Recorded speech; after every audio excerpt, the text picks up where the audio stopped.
ছত্তিশগড়ের বিলাসপুরে যাত্রীবাহী ট্রেনের সঙ্গে মালগাড়ির সংঘর্ষ। দক্ষিণ পূর্ব মধ্য রেলের তরফে বিবৃতি জারি। দুর্ঘটনায় 4 জনের মৃত্যু হয়েছে, আহত 5 যাত্রী। এ নিয়ে আরও জানবো। আমাদের প্রতিনিধি শাশ্বতী রায় রয়েছেন আমার সঙ্গে নিউজরুম থেকে সরাসরি। শাশ্বতী, কিভাবে ঘটে এই দুর্ঘটনাটি, কি আপডেট পাচ্ছ?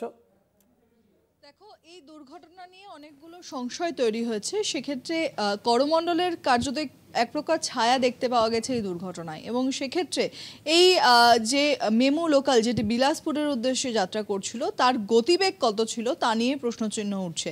ইতিমধ্যেই ঘটনাস্থলে পৌঁছেছেন বিপর্যয় মোকাবিলা বাহিনী এবং তারা উদ্ধার কার্য চালাচ্ছে রাতের অন্ধকারে। ভেতরে এখনও কেউ আটকে আছেন কিনা সেটা নিয়েও কিন্তু সংশয় রয়েছে। এনডিআরএফের টিম রয়েছে ঘটনাস্থলে।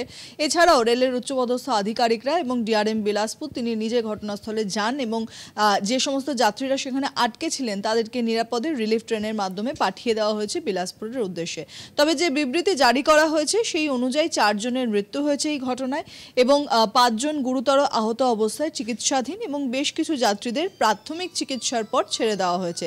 সেক্ষেত্রে রেলের তরফ থেকে অর্থাৎ ভারতীয় রেলের তরফ থেকে ক্ষতিপূরণের যে নির্দেশিকা তাও পেশ করা হয়েছে এবং সেই অনুযায়ী যাদের মৃত্যু হয়েছে তাদের পরিবারের উদ্দেশ্যে 10 লাখ টাকা, যারা গুরুতর আহত রয়েছেন তাদের উদ্দেশ্যে 5 লাখ টাকা এবং যারা প্রাথমিকভাবে যারা গুরুতর আহত নন কিন্তু এই দুর্ঘটনায় যাদের আঘাত লেগেছে বা তারা আহত হয়েছেন তাদেরকে প্রাথমিক চিকিৎসার পর ছেড়ে দেওয়া হয়েছে। তাদের উদ্দেশ্যে 1 লক্ষ টাকা ক্ষতিপূরণ দেওয়ার নির্দেশিকা জারি হয়েছে ভারতীয় রেলের তরফ থেকে।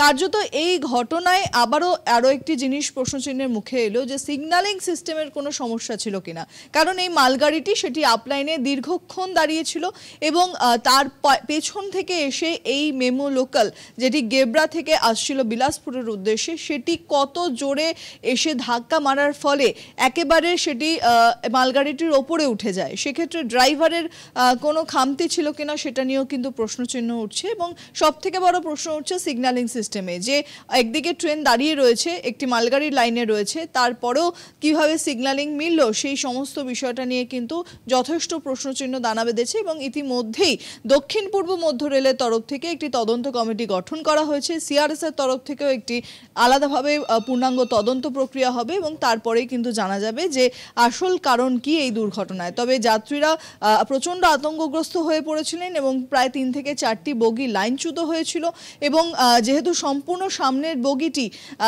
একেবারে ধাক্কা দিয়ে মালগাড়ির ওপরে উঠে যায় তাই মনে করা হয়েছিল যে যাত্রীদের সঙ্গে সঙ্গে ট্রেনের ড্রাইভার তারও মৃত্যু হয়েছে এবং সেই ঘটনা সত্যি এবং ইতিমধ্যেই রেলের তরফ থেকে সেই সমস্ত বিষয়টির দিকে আলোকপাত করা হচ্ছে। ঋষিকেশ, অনেক ধন্যবাদ শাশ্বতী। কথা বলছিলাম প্রতিনিধি শাশ্বতী রায়ের সঙ্গে।